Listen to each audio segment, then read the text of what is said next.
All right, so I have kept my root group and root control curve from the previous video, and this is nice and easy. What I want is for this curve right here, not the group node, but the curve itself to control the root joint. So for this, I am going to make my very first constraint. Constraints are lovely because they create secondary nodes and they're also very powerful. So with one constraint, I can do two things. In this case, I'm going to use a parent constraint so that I can both rotate and translate my joint. This is going to be a fun one. Selection order is very important here. So I'm going to select my curve first and my root joint second. When I look at the constraint options, the other thing that I want to be aware of is that maintain offset is checked. In this case, maintain offset absolutely needs to be checked.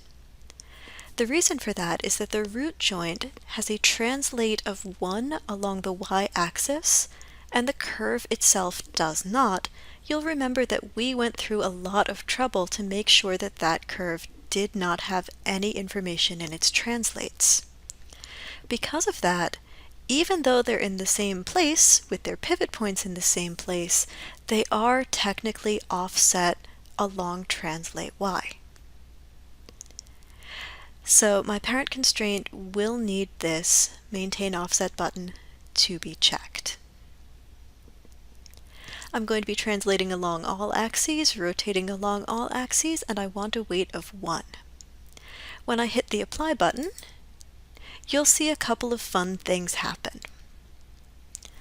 First, if I look at the root joint here, I can see that its translate and rotate channels are blue. This blue color means that they are being controlled by something else. Second, if I look over here in my outliner, this is my root joint. There's top and bottom there, its children. Left ear base and right ear base are children of root.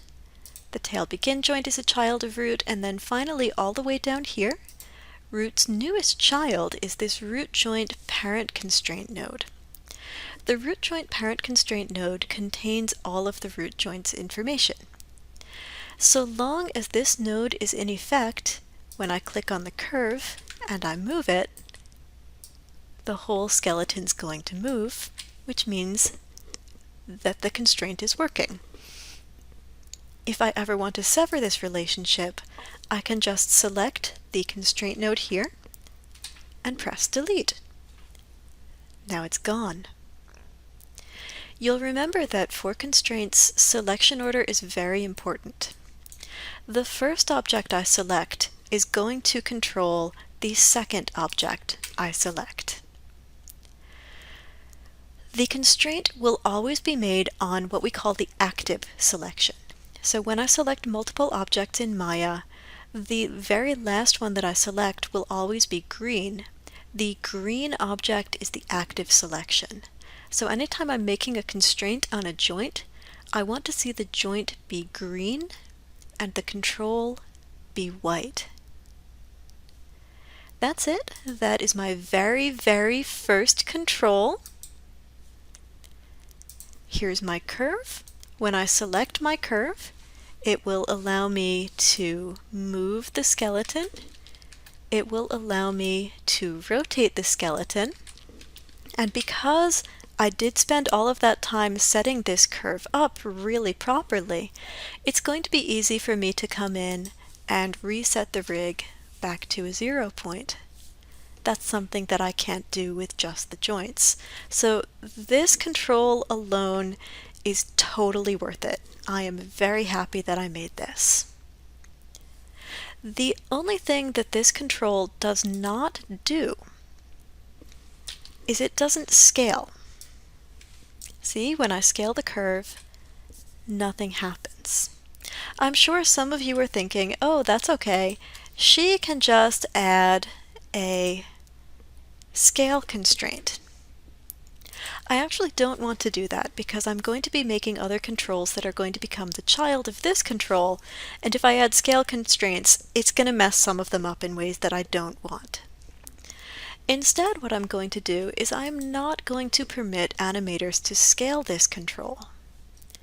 Over here in the channel box, I'm going to take my scale and visibility channels, and in my right-click menu, I can either lock them, which will prevent animators from using them, or I can lock and hide them, which will both prevent animators from using them,